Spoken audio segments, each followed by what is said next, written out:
Hi there, Jeff the Battery Guy. I'm going to talk to you today about charging batteries. Specifically the VRLA, the valve-regulated lead acid, or the sealed batteries. This particular battery is commonly used in mobility scooters or backup power supply. It is sealed so it doesn't spill, okay, and you shake it, you can't hear any liquid. The challenge is that commonly these are overcharged. So I'm going to quickly show you a formula to figure out, determine what setting to put your charger on based upon the battery's capacity.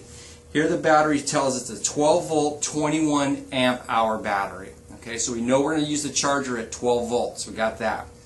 But if we have a choice of amperage, what do we pick?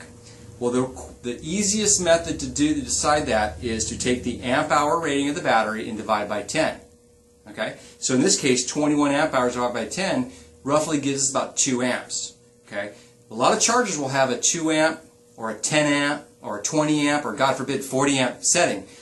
Well, we know now that we don't want to go more than 2 amps. Otherwise, what will happen is these batteries, because they have no way to gas, they have no way to escape the heat, they will actually dehydrate and you'll get rid of all the electrolyte, and we call it cooking. You'll cook the battery.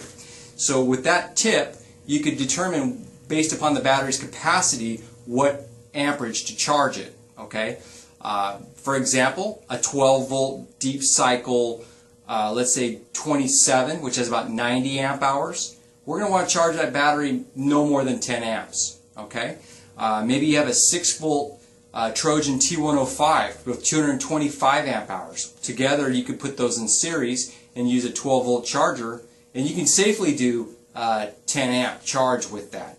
You could even go a little bit more. I would warn you, though, is to keep an eye on the battery, because if you start, like most batteries, if you start to do high amperage charging for prolonged periods of time, you'll start to shed the plates. The plates will start to break down, the plates will buckle, and then you have a dead battery. So anyway, that's my tip for the day. To recap real fast, amp hours, divide by 10, dictates your approximate amp charge rate. That's my tip. I'm Jeff the Battery Guy. You have a good day. Thank you.